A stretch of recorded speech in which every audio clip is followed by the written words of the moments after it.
One of the top issues that drove voters to the polls was the economy. Almost half of those polled said they are worse off than they were 4 years ago. We're watching the New York Stock Exchange this morning to see how markets react to news of former President Trump's re-election. We should hear the opening bell shortly. ABC News Chief Business Correspondent Rebecca Jarvis joins me now for more on this. Rebecca, there is the opening bell. Going into this, the Dow was set to open roughly 1,200 points higher. What's the latest and what do you make of that? Well, what you're seeing is stocks are opening considerably higher, and I've talked to a number of veterans on Wall Street. What they say is the fact that this was a decisive victory, the fact that this is not a long, drawn-out election night, that we have an answer now, we know who won, that's adding some fuel to where stocks are opening right now. You also have what are known as the Trump trade, stocks like Tesla, with Elon Musk, one of President now-elect Trump's biggest supporters throughout this election. His company, Tesla, Elon Musk's company, Tesla, those shares surging today. You have shares in many of the types of companies that investors believe will get a boost from now President-elect Trump in office. Things like energy companies, even Bitcoin, some of the crypto companies, with the president-elect starting a new crypto company with his family in the last couple of months. These are all the types of things that are getting a boost. The question is, how long? Obviously, does it last? There's a lot of enthusiasm right now, and investors will continue to think about these things as they get more into the minutia of what the policies actually look like, what they actually mean for businesses. I will say, Diane, however, I've talked to a lot of companies in the lead up to this, and one of the biggest things about this election is that companies were waiting to make decisions because it left so much up in the air for their business.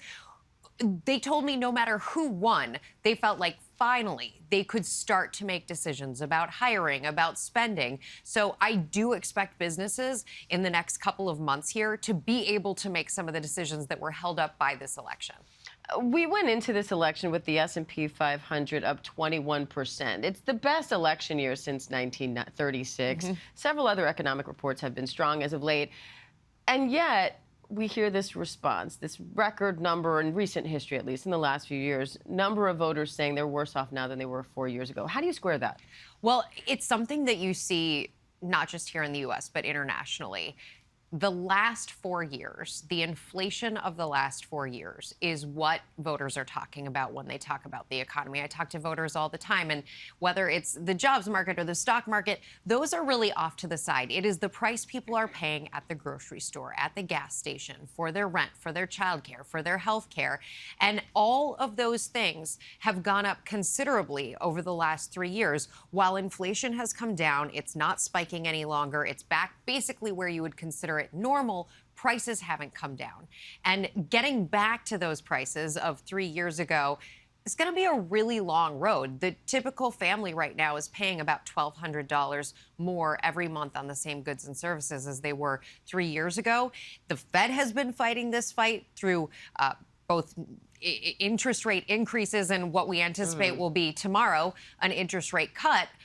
Because they, as far as the Fed is concerned, have sort of won that inflation fight at this point because inflation has normalized. But still, again, prices are higher, and that's going to be something for now President-elect Trump to try to deal with in his presidency. Well, and I want to dig in a little deeper on that because we talk about inflation, but that's not the same as high prices, right? Inflation has sort of leveled out. It's almost at that target that the Fed laid out, you know, at the 2% target. We're at 2.5%. Right, so we're pretty close to that right now. Prices are growing. But when milk is $8, even once inflation levels out, that just means that price isn't increasing that much anymore. But that still means it's going to be $8 for a while, and it's going to keep going up even slightly. Well, until companies decide that, or consumers decide that they're really not going to make a purchase.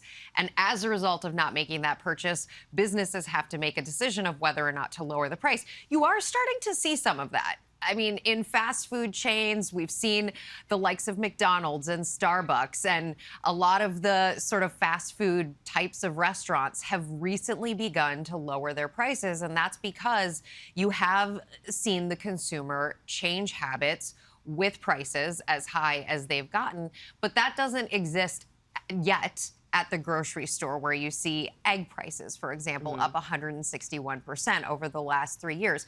People feel that. And again, like you said, inflation is the rate of change, but prices, even though the rate of change has really dramatically slowed down from where it was spiking, prices are not coming down. And we still feel that every time you go to the grocery store, that's for sure. Now, when you spoke to voters about the economy being one of the critical issues in this election, you said they were specifically concerned about inflation. And so given the context of everything we just said, how do you see the Trump administration tackling this issue, particularly if it's not just about inflation, but about those high prices? Right. It's not an easy road. It's not going to be an easy road ahead. Of course, you have the Federal Reserve with its own monetary policy, and it will do everything in its power to keep prices stable. The types of policies we've heard from Trump, the candidate, are things like tax reductions, reimposing the 2017 tax cuts, making sure that businesses, if they're trying to bring something in from outside of the United States, that they have to pay a really high tariff. Those kinds of things can end up translating to higher prices for consumers, at least in the near term. And it's interesting, we heard from Elon Musk, as he was talking about this election, as he was talking about candidate Trump, he said something to the effect of, there will be temporary pain. In other words, some of these policies, which economists look at, you ask 10 economists what they think of the policy, they might give you different answers about what the outcome will be. Elon Musk, his belief is that there is going to be some temporary pain initially because these policies don't translate immediately into lower prices. And I think from talking to families who have been under the weight of these prices for a very long time, that's a really difficult road, because if you don't have the money to make the payment, to make the rent payment, to pay the heat bill, you can't wait 12 months for the policy to kick in. All right. Chief Business Correspondent Rebecca Jarvis, I know you will be watching this throughout. Rebecca, we appreciate it as always. Yes, thank you.